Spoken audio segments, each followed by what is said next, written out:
السلام علیکم دوستو، ولیج ولاگ وت کرامت خان میں خوش آمدید۔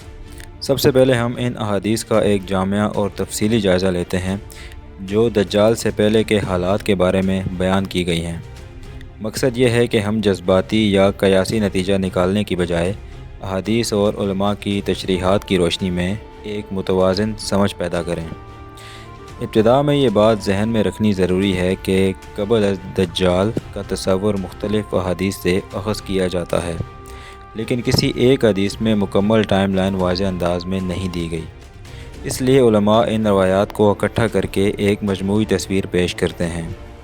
سب سے اہم حدیث سنن ابن داؤد میں ملتی ہے، جس میں رسول اللہ صلی اللہ علیہ وسلم نے فرمایا کہ مسلمان لشکروں میں تقسیم ہو جائیں گے، ایک لشکر شام میں، ایک یمن میں اور ایک عراق میں ہوگا۔ اس حدیث کی بنیاد پر علماء یہ سمجھاتے ہیں کہ آخری زمانے میں یہ تین علاقے شام، یمن، عراق سیاسی، عسکری اور دینی لحاظ سے مرکزی کردار ادا کریں گے۔ یہاں شام کا مفہوم بہت اہم ہے۔ آج کے دور میں اسے صرف سیریا سمجھ لیا جاتا ہے، لیکن نبی کریم صلی اللہ علیہ وآلہ وسلم کے زمانے میں شام ایک بڑا خطہ تھا، جس میں فلسطین، اردن، لبنان اور سیریا شامل تھے۔ اسی لیے جب احادیث میں شام کی بات ہوتی ہے تو اس کا دائرہ کافی وسیع ہو جاتا ہے، اور خاص طور پر بیت المقدس یروشلم اس کا مرکزی حصہ سمجھا جاتا ہے۔ ایک اور اہم روایت جامع ترمذی میں ہے کہ اگر اہل شام میں خرابی آ جائے تو پوری امت میں خیر باقی نہیں رہے گی۔ علماء اس کی تشریح کرتے ہوئے کہتے ہیں کہ خرابی سے مراد صرف اخلاقی نہیں بلکہ سیاسی اور اجتماعی کمزوری بھی ہو سکتی ہے، یعنی اگر اس خطے میں استحکام ختم ہو جائے تو اس کے اثرات پوری مسلم دنیا پر پڑتے ہیں۔ اب ہم معاشی پہلو کی طرف آتے ہیں جس کا ذکر صحیح مسلم میں ملتا ہے۔ اس حدیث میں آیا ہے کہ عراق، شام اور مصر اپنی کرنسی درہم، دینار اور زرعی پیداوار یعنی غلہ روک لیں گے۔ امام نووی رحمۃ اللہ علیہ جیسے بڑے محدثین نے اس کی تشریح کرتے ہوئے دو بنیادی احکامات بیان کیے ہیں۔ پہلا یہ کہ بیرونی طاقتیں ان علاقوں پر پابندیاں لگا دیں گی، جیسے آج کل اقتصادی سینکشنز دیکھے جاتے ہیں، اور دوسرا یہ کہ اندرونی بدامنی، جنگوں یا فتنوں کی وجہ سے خود وہاں کے لوگ نظام چلانے کے قابل نہیں رہیں گے۔ یہ دونوں پہلو آج کے عالمی حالات سے کسی حد تک ملتے جلتے نظر آتے ہیں، لیکن یہاں احتیاط ضروری ہے کہ ہر مشابہت کو حتمی نشانی نہ سمجھ لیا جائے۔ ایک اور اہم روایت کی طرف آتے ہیں جو سنن ابن داؤد میں ذکر ہوئی ہے اور جس میں ایک ترتیب سیکوینس بیان کی گئی ہے۔ سب سے پہلے بیت المقدس یعنی یروشلم کی آبادی یا سرگرمی میں اضافہ ہوگا، پھر مدینہ کی ویرانی کا ذکر آتا ہے، اس کے بعد ایک عظیم جنگ ملحمہ الکبریٰ، پھر قسطنطنیہ موجودہ استنبول کی فتح اور آخر میں دجال کا ظہور۔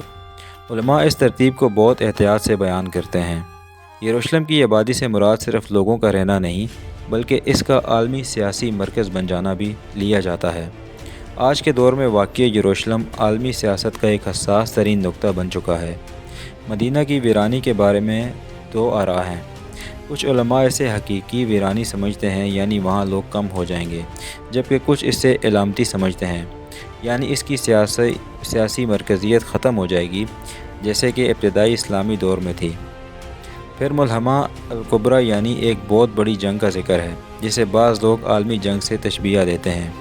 اس کے بعد قسطنطنیہ کی فتح کا ذکر آتا ہے، جس کے بارے میں بھی علماء کے درمیان مختلف آرائیں ہیں کہ آیا یہ عسکری فتح ہوگی یا کسی اور انداز میں۔ آخر میں دجال کا ظہور بنایا گیا ہے جو ان تمام بڑے واقعات کے بعد ہوگا۔ ان تمام احادیث کو سامنے رکھتے ہوئے علماء ایک عمومی نتیجہ اخذ کرتے ہیں کہ آخری زمانے میں مشرقی وسطی خاص طور پر شام، عراق، یمن اہم مرکز ہوگا۔ سیاسی، عسکری اور معاشی بحران بڑھیں گے، عالمی سطح پر بڑی تبدیلیاں آئیں گی، اور یہ سب بڑے فتنوں جیسے امام مہدی، ملحمہ الکبریٰ، دجال سے پہلے کے مراحل ہو سکتے ہیں۔ لیکن ایک بہت اہم بات یہ ہے کہ ان حدیث کی تطبیق یعنی موجودہ حالات پر مکمل فٹ کرنا قطعی طور پر نہیں کی جا سکتی۔ تاریخ میں کئی بار ایسے حالات آئے جو ان نشانیوں سے ملتے جلتے تھے، لیکن وہ آخری زمانہ ثابت نہیں ہوئے۔ اس لیے علماء ہمیشہ یہ نصیحت کرتے ہیں کہ ہم ان نشانیوں کو جانیں ضرور، مگر ان پر حتمی دعویٰ نہ کریں، اور اپنی توجہ ایمان، عمل، اتحاد اور اللہ پر توکل رکھیں۔ یہی متوازن اور محفوظ طریقہ ہے جس سے ہم ان حدیث کو سمجھ سکتے ہیں۔